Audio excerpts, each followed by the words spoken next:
Alright, welcome to my Let's Play WWE Smackdown Shut Your Mouth Part 17. We are moving on to the pay-per-view Summerslam. And this is actually one of my longer single pay-per-view parts. I mean, this is going to go up to about 16 minutes here. But anyway, it's not a tag team match we're getting into, it's a six-man tag, elimination, captain fall. Tornado tag team match. That's a bit of a mouthful, isn't it? Anyway, well, I'll explain more about that when we get to it, but it looks like we also have a Cruiserweight title match and a Tag Team title match. But before that, we have the opening of the pay-per-view, of course. We have all the pyros going off. SummerSlam, I believe this is the 2002 arena, I'm not too sure. And actually, since I'm speaking about arenas, going back to Vengeance, Vengeance actually has two arenas in this game. And I don't know if that's because they were originally going to use the 2001 arena, but also had time to get the 2002 one in there. I'm not too sure.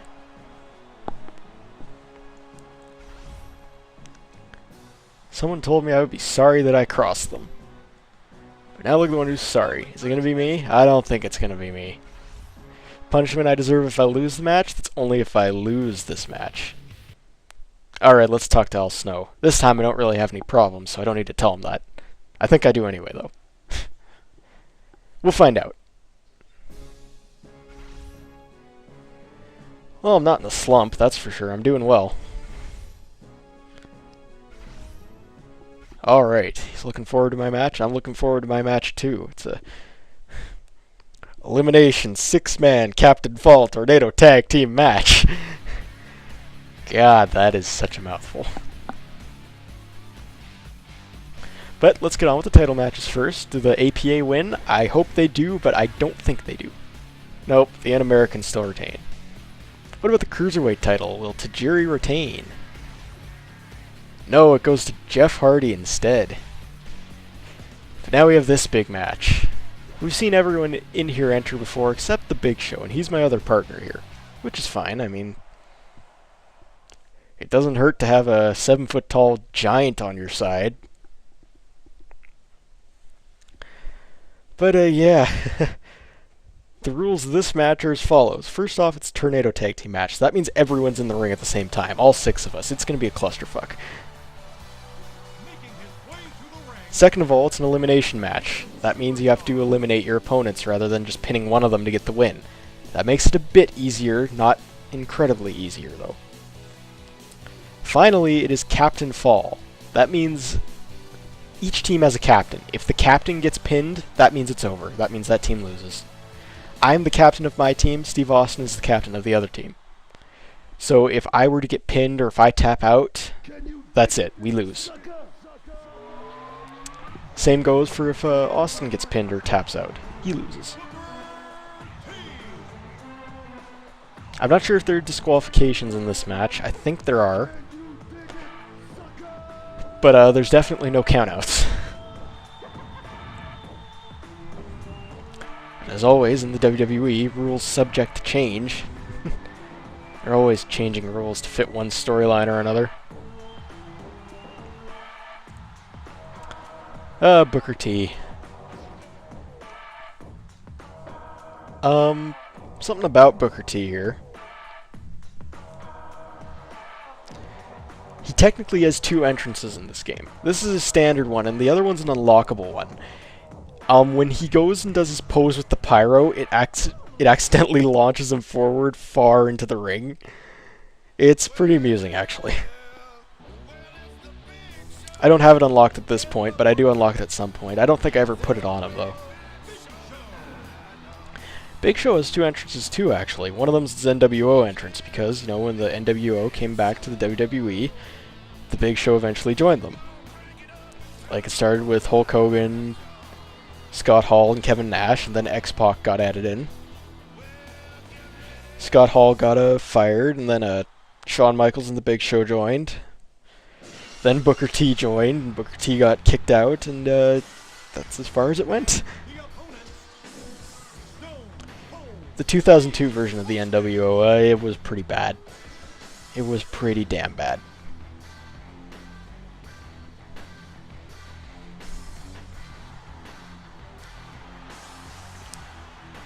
Jeez, I got into a bit of a lull there.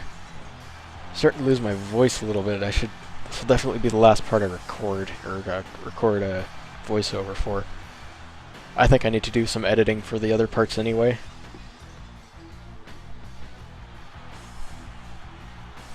So, yeah. At the time this part comes out, there might be another little break between things.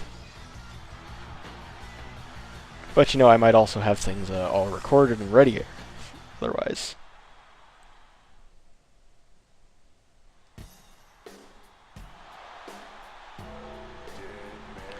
Oh look, we get to see The Undertaker enter for like the 4th time this month. Yeah, I've fought him like 4 times now. There was the handicap match, the special referee match, the triple threat match, now the big 6-man tornado tag match. Which I don't think needed to be a 6-man match. It probably should have just been a standard tag team match. Oh well.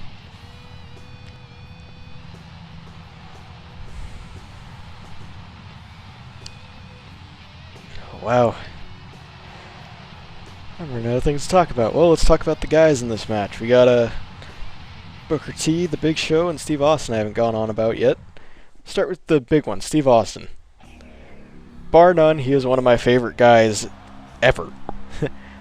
There are not many guys I would put higher than Steve Austin. I mean, like, yeah, Rob Van Dam, Roddy Piper, I would definitely put them higher, but he might just be my number 3 of all time, and there is a reason for that. He is so damn fun to watch. The guy knew exactly what he was doing, and I mean, before he became Stone Cold Steve Austin, like when he was stunning Steve Austin in WCW and then the Ringmaster in his early WWF days, he was actually a very sound technical wrestler. And most people don't see that because they're always thinking brawling, ass kicking, beer drinking, Stone Cold Steve Austin 316. And he had to tone himself down because of his neck injury and then his knee injuries. Or I don't know if they were quite injuries as much as he was just wearing out his knees, who knows.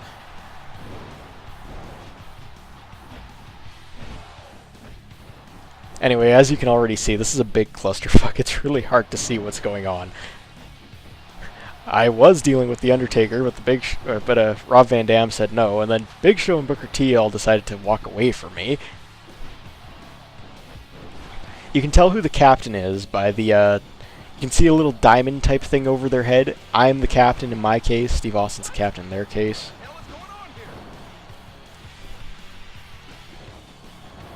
Now, the easiest way to win this match would probably be to eliminate the partners first.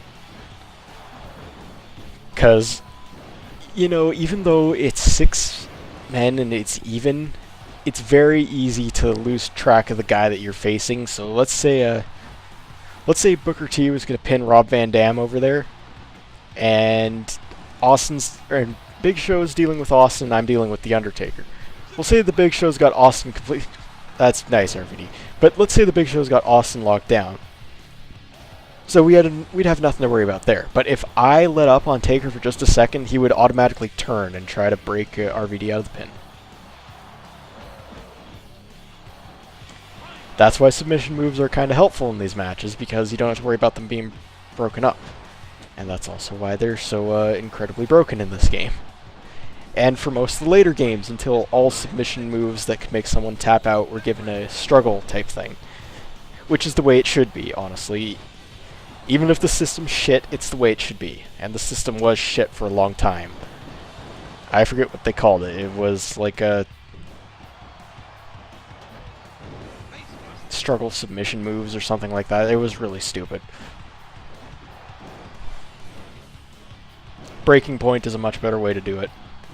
Although the best way to do it would be the way they did it in the Here Comes the Pain, and up to they kept with that system for a while, at least until SmackDown vs. Raw 2007, and it was a good system. They should have kept with it.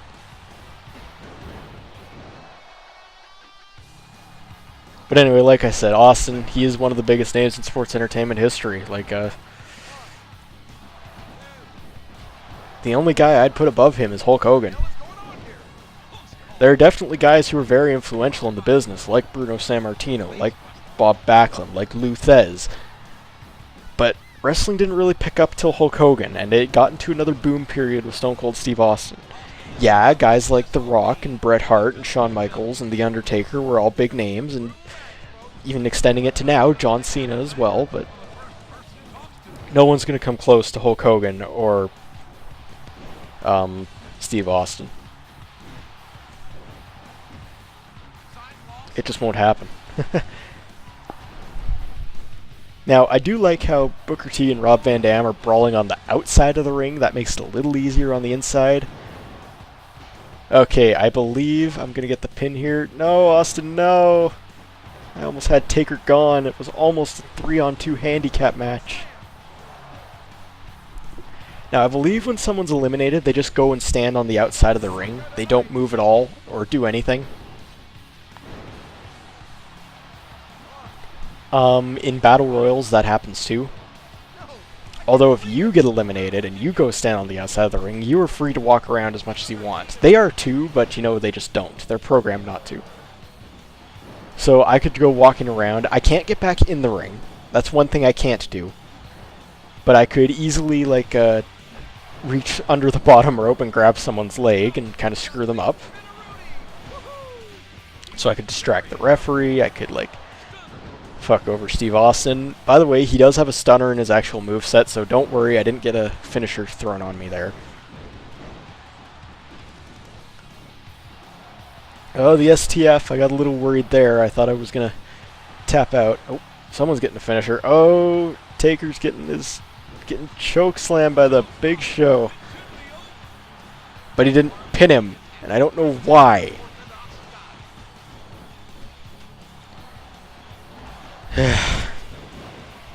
Now he's just standing there. Look at him.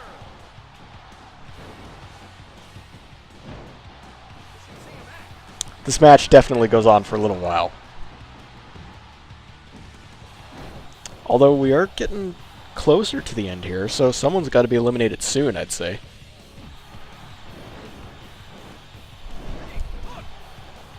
I forget the order everyone gets eliminated in, but we'll find out soon. I'll figure it out as soon as the first person gets eliminated.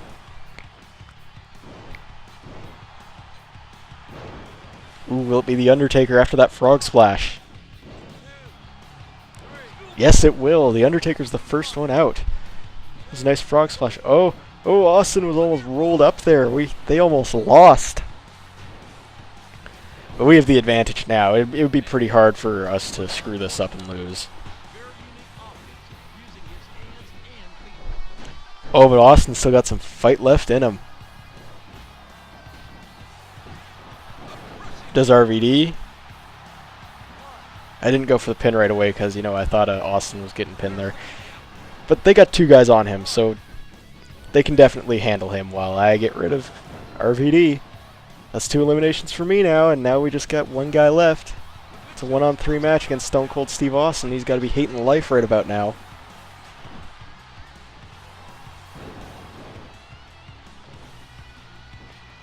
I'm sure you can tell that we're going to win this match. But as I said, that's not going to be the end of it at all. Oh, and Booker with the Houston hangover. That was beautiful, actually. Yeah, we're just kind of toying with him at this point. All these double team moves.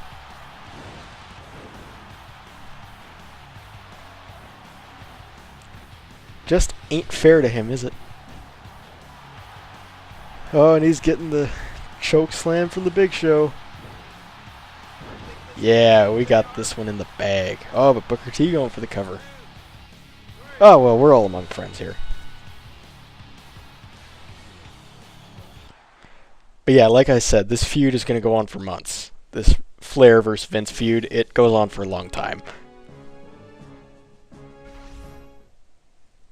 At least until the Royal Rumble, I think. Although the Royal Rumble, I think it's starting to transition into something else. Oh, here comes Flair. He's staring me down in the ring.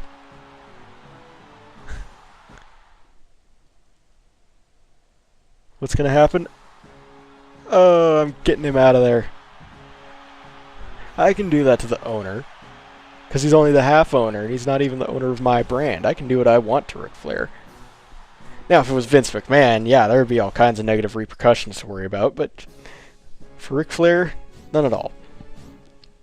Anyway, I'm getting me another moveset. I can get 4 or 6. I went for 4. Moves 4 instead of move 6. I'm not sure if I really add anything into my moveset this time. I might. I'm not too sure about that. We'll find out in the next part, but you know, I haven't done any editing for the next few parts, so might be a little while before we get to that. We're starting on Raw in September, though. So I'll talk more to you guys about WWE Smackdown Shut Your Mouth when we get to part 18, when I get around to doing some more editing. So I will see you guys then.